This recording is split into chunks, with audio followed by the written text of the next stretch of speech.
She was losing the balance there between being perfect or trying to be perfect and trying to be happy. I knew she was putting a lot of pressure on herself.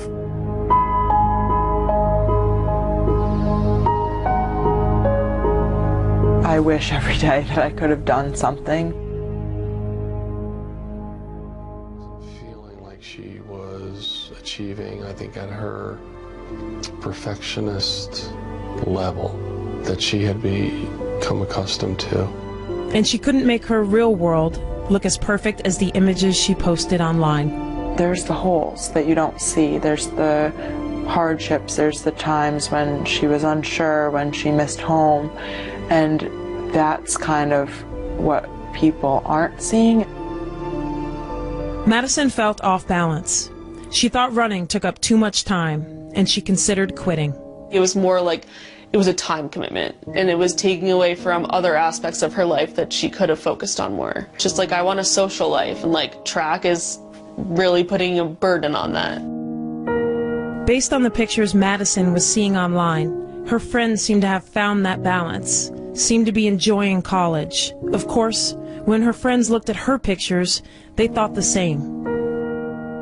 Often, like, she was trying to capture the beauty, and I think often when she did it, it was like a beautiful situation, but she like wanted to hold it forever and like remember it as that. She could enjoy those small moments, but then she took the bad ones really, really hard. Madison had trouble asking for help.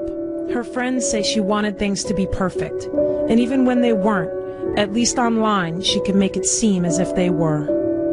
Sometimes people just only post the good parts, and like maybe those pictures really are happy moments for them, but what's missing is the in-between. Like, there's holes that you don't see. I do definitely think she lived in the moment. When she was happy, she was so happy. I mean, she enjoyed the moment as much as possible.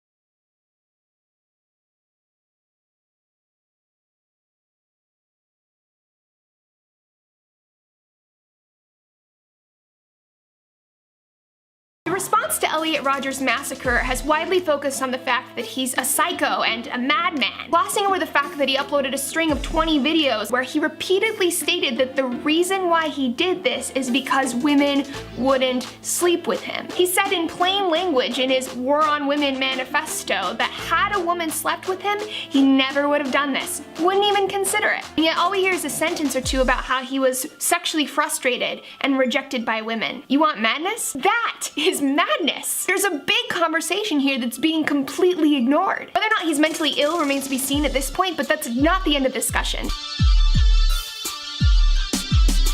There have been 71 mass murders in the US since 1982, and 70 of them were carried out by men. Most of those are white men. This is not a coincidence. It's telling us something about our culture. Elliot hated the fact that other men were having sex when he wasn't, and he ultimately killed him to prove that he was the true alpha male. Elliot also hung out on bodybuilding forums and pickup artist forums. Masculinity refers to the social expectation that anyone with a penis is raised with. Masculinity requires that men repress their emotions so that they don't appear weak, that they use women for sex, that they appear physically intimidating. It also urges men to solve their problems and garner respect with aggression. Now, before the massacre, both the social worker and his parents were like, something's wrong here. So they called in law enforcement, and the sheriff was like, well, he seems kind of timid and not very violent. Nothing to see here. Aside the fact that he was, posting his plans to slaughter his peers on YouTube. Nothing to see here. The fact that Elliot was dismissed is partially because we've normalized this idea of violent masculinity. This stuff didn't raise enough red flags because the sheriff thought, hey, he's got a lot of aggressive feelings just like any other guy. It's nothing to be concerned about. Now 6 innocent people are dead.